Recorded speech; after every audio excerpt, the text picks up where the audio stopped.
New video. Let's make it a little bit more stable here. So I figured I would record where I'm at now, because I did so much recordings in college with Joe and everybody, but I have not shown people yet what the studio looks like back at home. So in this room, we have this wall that I set up. I got a roll of paper over there. That's right. It's this thing right here. That roll of paper. And I put it on the wall so I can do the charcoal pieces, the big charcoal pieces. If you can see, I did like 2 of them. I posted them on YouTube. Most of them are on TikTok though. But it's a really helpful space to have, because we can just get as messy as we want here basically, and it stays here. So that's good. And that's, laundry underneath and papers, garbage. I just cleaned out these drawers. This middle one is all of my art from when I actually started doing art up to recently. Of just a few sketchbooks and stuff. So it's actually not that much in physical, but around half of it is in an iPad. So this is one piece that I just did recently for this frame. It's another piece I did for the frame. I think it looks nice with the burgundy background. Could match well. I did this piece for the frame. I think it works. I like that. Some people tell me it might not work, but it doesn't matter. I did this piece. I might be cutting out the microphone. I did this piece. I really like it. It's like a farmer, The expressions of these characters are really goofy to me. I really like this goat, and I like the farmer here. So keep that in mind. And I just did this one yesterday. Really weird and creepy. He's like climbing up a wall, and you don't know if the pink is coming this way or going that way. But I really enjoy it. I think it fits the frame really well. Even though the frame seems to be more for fine art, and this is more I think modern fine art, right? It's not as landscape, flower. It doesn't belong in your kitchen, really. I wanted to show off this spotlight. I got this spotlight at a flea market, along with, there's a bunch of other stuff I got. Oh, all these frames I got at the flea market. All of these frames right here. I got at the flea market for $35. I told the old couple, was like 80 years old, they're art collectors. They were like, oh yeah, we collect art. And I was like, guys, I draw. I'm an artist. And they were like, all right, well for you, 35. And I was like, you know what? That's not that crazy big of a deal. But I'll take it. And a few tens down, there was this guy with this spotlight. You've never seen something like this in your life. I bet. I really bet. You know why? Because it's British. And it's a spotlight, and this is for a lens, you put a lens there and you can magnify it or shrink it down or whatever. This is the plug. Let me plug it in really quick. Hold on.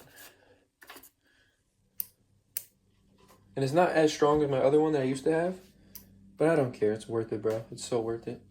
And it gets really hot after I would say probably 20 minutes of running it. It's really really hot. This starts to hurt you. But yeah, this is the setup that we have. I prefer this to college, just because it's perfect. This is exactly what I need. I do charcoal, then I can come here, do my sketchbook.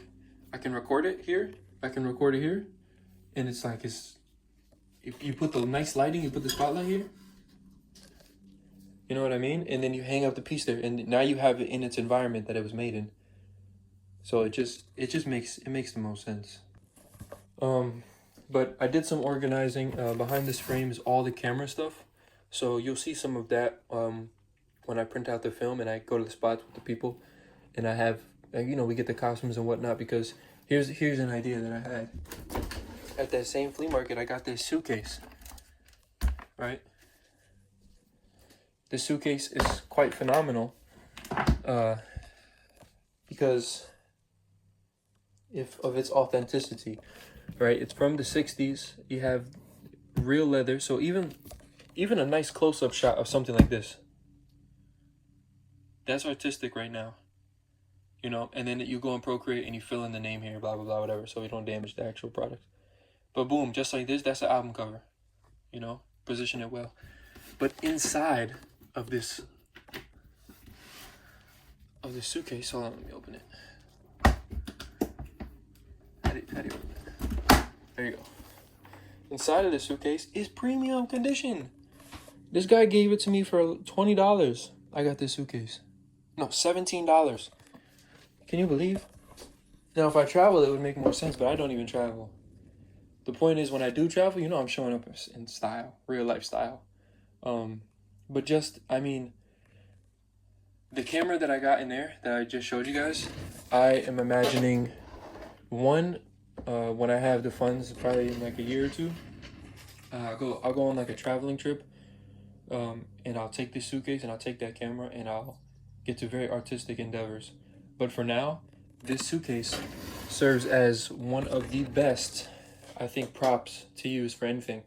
So you, like, for example, we do a short video, we close it and we open it, and inside is like, for example, say the topic of the video or something. It's just, there's so many uses for it, and more importantly, it is a part of a costume. So I have a lot of ideas of scenes I want to take pictures in, and locations and stuff with the suitcase, because the green grass and the orange of the suitcase would just create such a vibe and an environment that I think I don't think I've seen it yet, so I want to bring it to life. But yeah, so that's the suitcase. Let me get the chair. And so as I was reorganizing my room, getting rid of a lot of old stuff. And one thing that I noticed, that I learned, we could turn this on, there's a light here, hold on. Yeah, one thing that I learned is that when you organize everything that you have, it's, I guess specifically for books, when you organize like all the books you have, for example, you realize how they actually make you up as a person.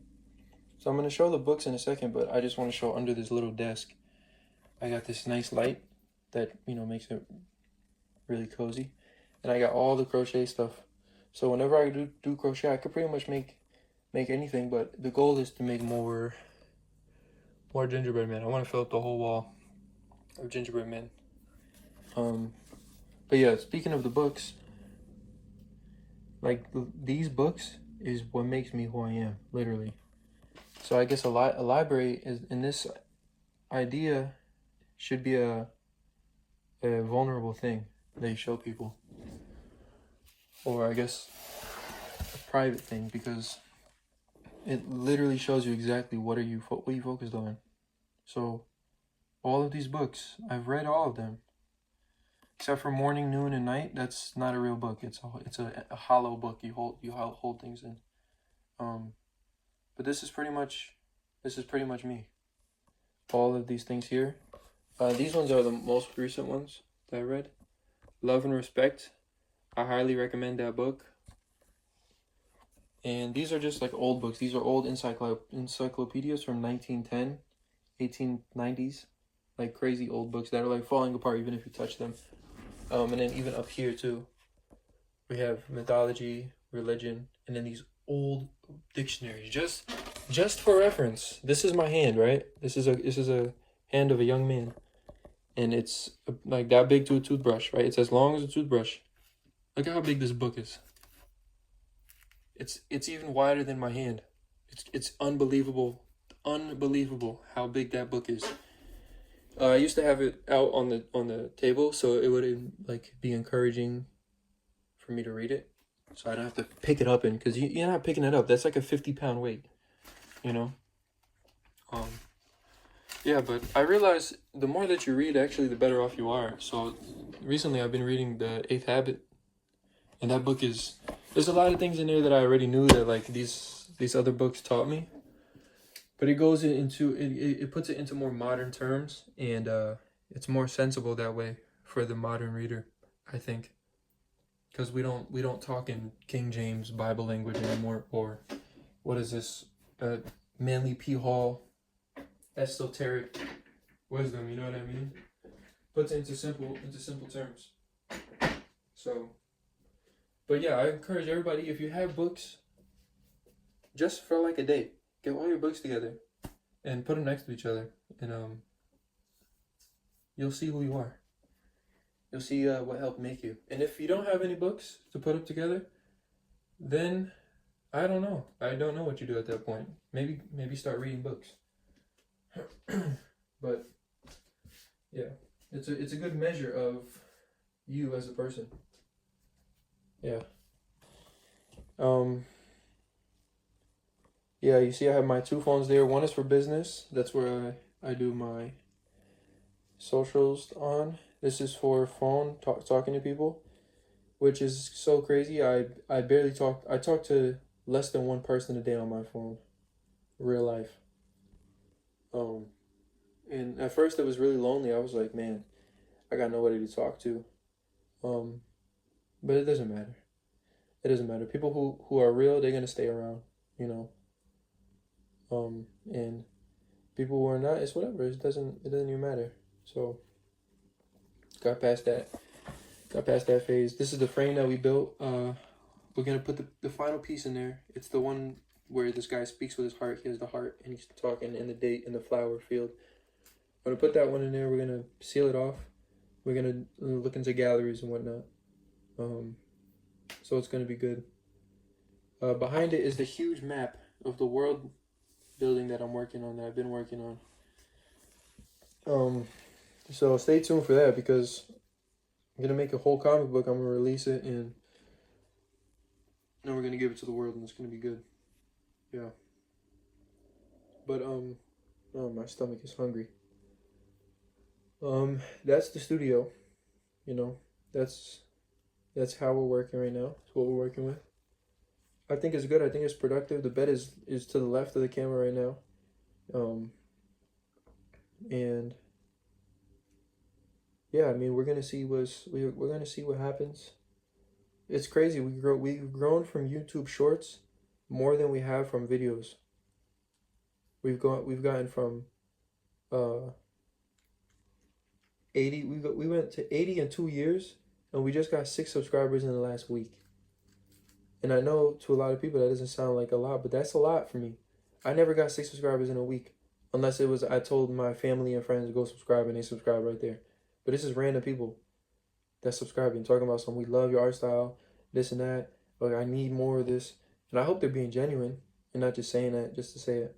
But I think when you go out of your way to comment, I think I would think that you mean it. But yeah, so we got some projects in the work. We're doing fine art. We're doing comic art. Right? Let me put the fingers up because I'm counting, but I realize the camera can't see it. Fine art, comic art, and then we do whatever type of commissions need to happen.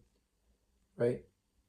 And that's 3 categories, but commissions are like, that's really, what would you say? It doesn't always happen, and when it does happen, sometimes you get bad clients, you know. And they're like, oh, I want to do this, but then they don't text you back, and then they don't respond back, and then they take years to set up a meeting, and it's like, okay, but you're just wasting my time. So we don't really even count this. It's like 2.5, you know. But fine art is really good because there's galleries everywhere, you know, and you can just drive and put your stuff in the gallery. You can pitch a gallery idea and just go and be there, and then you might be able to get like upfront sales and like a lot of money for those, and that could fund the comics, right? But the comics is where I think the real money is, because there's so like the way I'm trying to work on this world, I've never seen anybody tap in to the type of themes that I'm tapping into in the same way, you know. So you might have heard about the characters I'm gonna write about, or you might hear about the ideas that I'm writing about, but you've never seen it portrayed in the way that I would portray it, you know. So I think that's where the value is, because I thought about it. I said, oh, but people heard about this and that, but it doesn't matter if they heard about this or that, because they never heard about this or that through my eyes, you know. And I think that's imperative. That's an imperative detail. You can't look over that detail, because everywhere I go, nobody agrees with me. I've rarely found somebody that agrees with me, you know. So I think disagreeable people change the world.